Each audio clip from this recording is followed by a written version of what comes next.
You are listening to The Soul's Quiet Call, written by Akumah and voiceover by Sara. Akumah Audiobooks. Chapter 17, Shadows of the Heart. The soft sound of the bell above the door echoed through Meera's flower shop as the last customer of the day stepped out.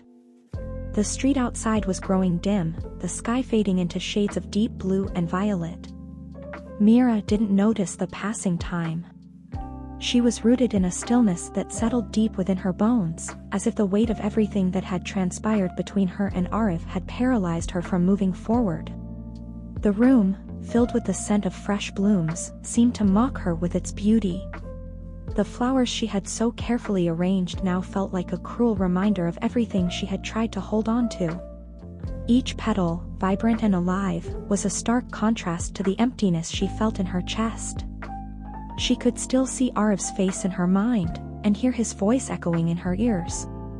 His words had cut deeper than she cared to admit, but it wasn't the pain that consumed her, it was the realization.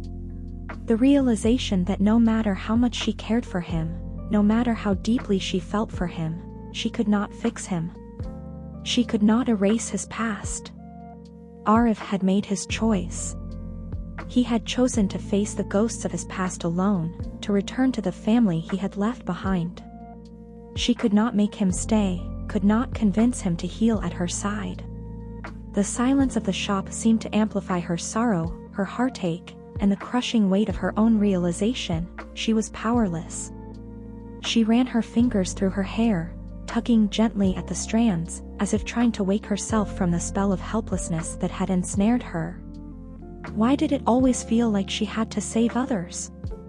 From the moment her gift had emerged, it had been about reading the hearts of others, understanding their pain, their desires, their fears.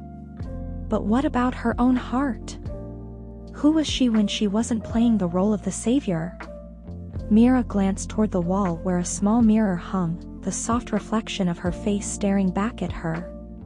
She was tired of trying to fix everyone around her. Tired of using her gift as a crutch to understand people she could never truly reach.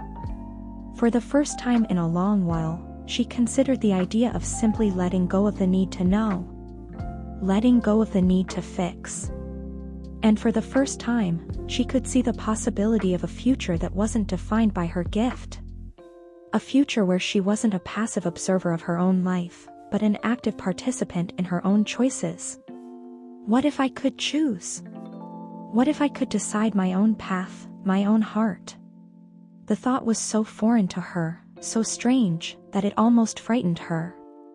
Her gift had always been a part of her, a presence she couldn't escape, but now, for the first time, it felt like a weight rather than a blessing. She walked over to the window, staring out into the fading light of dusk. The world beyond seemed so vast, so full of possibility. There was so much she had yet to experience, so many choices she had yet to make. She wasn't just Meera, the girl who could see into the hearts of others. She was more than that. She was someone with dreams, with desires, with a future that was hers to shape. She closed her eyes, and for a moment, she let herself imagine a life without the constraints of her gift. A life where she wasn't constantly reading the emotions of others, where she wasn't trying to fix the brokenness she saw in everyone around her. She imagined a life where her heart could be her own, where her choices weren't dictated by the need to understand or mend the broken pieces of others. In this brief moment of clarity, something shifted. It was as if a veil had lifted from her mind, and she could see her own future with startling clarity. She could be free. Free to make mistakes. Free to love without the weight of expectation. Free to choose her own path, even if it meant walking alone for a while. The thought was liberating, and yet, in the same breath, terrifying. Aarav had made his choice, and now, it was time for her to make hers.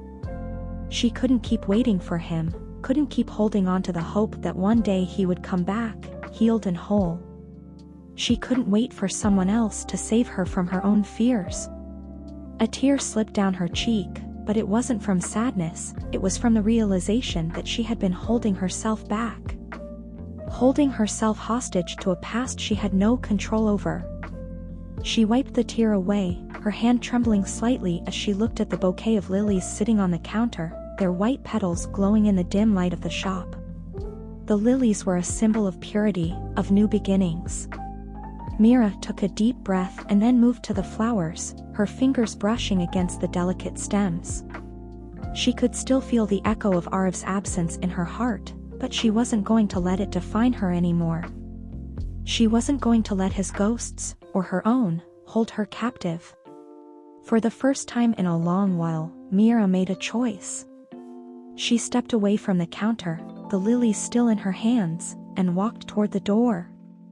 Later that evening, Meera found herself at the edge of the town, standing at the overlook where she and Aarav had once stood together, lost in conversation.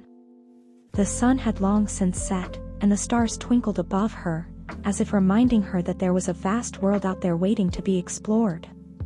A world that was hers to discover.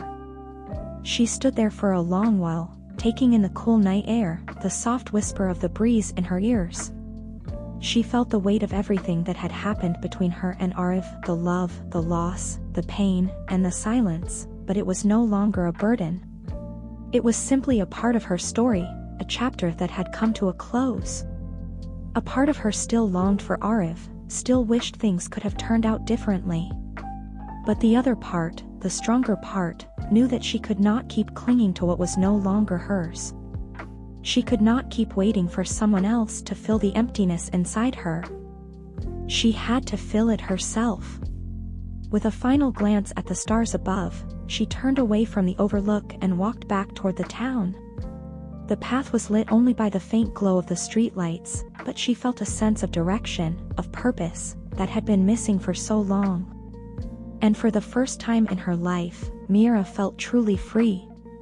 The next morning, the sun rose over the town, casting a warm, golden light across the streets.